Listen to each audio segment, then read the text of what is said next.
Hello, আসসালামু আলাইকুম। আমি এলিজাস ব্লগ থেকে চলে এলাম নতুন একটা ব্লগ নিয়ে। আশা করি আল্লাহর অশেষ রহমতে আপনারা সবাই অনেক বেশি ভালো আছেন।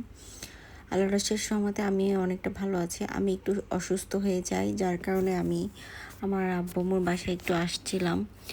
অ্যাকচুয়ালি ২ ছেলেকে মানে টেক কেয়ার করতে, করতে নিজেকে আসলে যত্নই নিতে পারি না। তো আমি আবরারের পাপার জন্য আব্বু-আম্মুর বাসায় আসতে পারি না। কারণ ওর কথা চিন্তা করে আসা হয় না। কিন্তু এতটাই অসুস্থ হয়ে গিয়েছিলাম যে আমাকে আসতেই হলো এবার। এসে আমি ২ টা দিন শুধু ঘুমিয়েছি।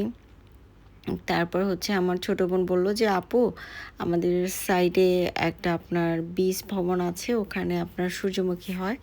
তো আমি দেখলাম যে অনেকেই যায়। তো আমার বোন, আমি, আমার ছেলে আমরা ওখানে গিয়ে শাড়ি পরে ছবি তুলেছিলাম, যেটা আমি আপনাদের সাথে শেয়ার করেছি। আমার ছোট বোনটা আবার অনেক সুন্দর ছবি তুলতে পারে।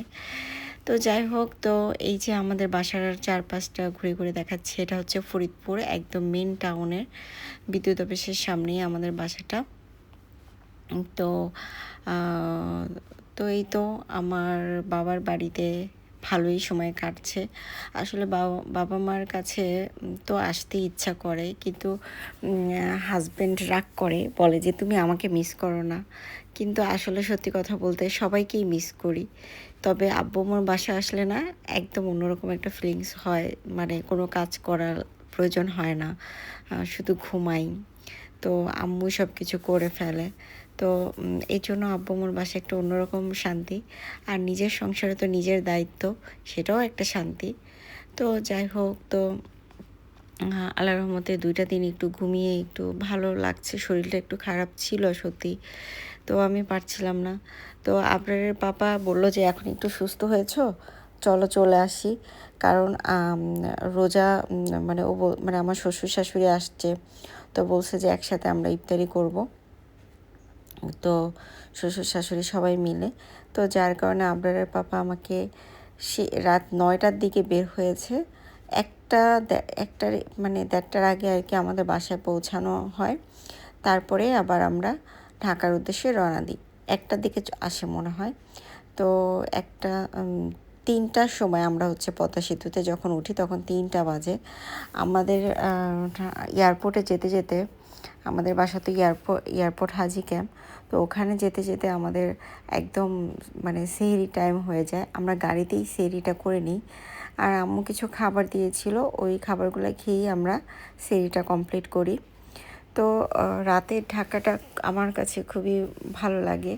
আর ওইভাবে তো আমাকে নিয়ে রাতে, একদম গভীর রাতে তো ওইভাবে বের হই না। তো যেহেতু সেদিন হয়েছিলাম, খুবই ভালো লাগছিল। আর আব্বু আম্মুকে ছেড়ে আসছি।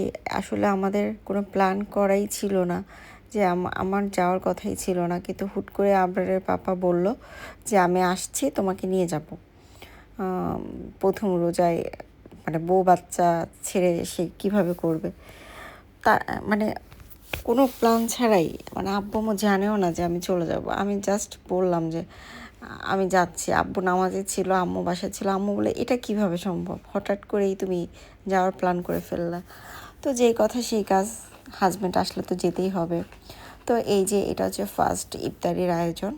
আমাদের বাসাতে কি হয়, সব একসাথে ইফতারিটা মাখিয়ে সবাই একটা প্লেট থেকেই ইফতারিটা খায়। তাই আমাদের খুব একটা কষ্ট হয় না। শরবত যার যার গ্লাসে খায়, এবং আমি এই যে যেন আমার কষ্ট কম হয় সেইভাবে সব কিছু করেছি।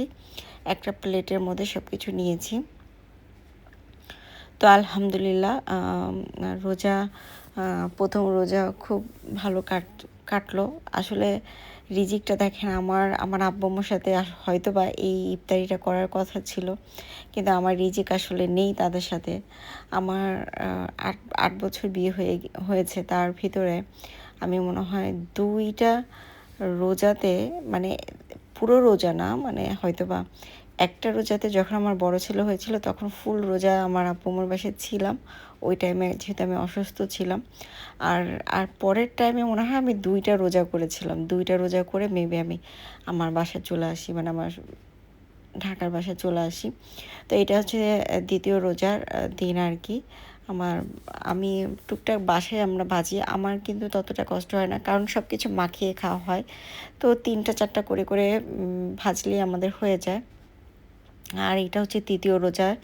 আমি আমার হাজব্যান্ড বাসায় ছিল না, ও হচ্ছে ওর অফিসে ইফতারি করবে। তো আমি এখানে আমি যেহেতু একটু ফ্যাট হয়ে যাচ্ছিলাম, আমি একটু ডায়েট করতে চাচ্ছিলাম, তো ডায়েটের এইটাই নিয়ে নিয়েছি, কারণ যেহেতু আবরারের পাপা নেই, আমার আর এত কষ্ট করতে ইচ্ছা করছিল না। তো দেখতে দেখতে আজকের ভিডিওটা কিন্তু একদম শেষ প্রান্তে চলে এলো। যদি ভালো লেগে থাকে আমার এই চ্যানেলটাকে সাবস্ক্রাইব করে রাখবেন, লাইক দিবেন, কমেন্ট করবেন। আর যারা ফেসবুক থেকে আমার এই ভিডিওটা দেখবেন তাদের অনেক অনেক ভালোবাসা, কারণ তারা আমাকে অনেক অনেক ভালোবাসা দেয়। তাদের কথা তো আসলে বলে শেষ করার না। আর ইউটিউবে যারা, তারা প্লিজ একটু কমেন্ট করবেন, তারাও একটু ভালোবাসা দেখেন। আপনারা সবাই ভালো থাকবেন। আল্লাহ হাফেজ।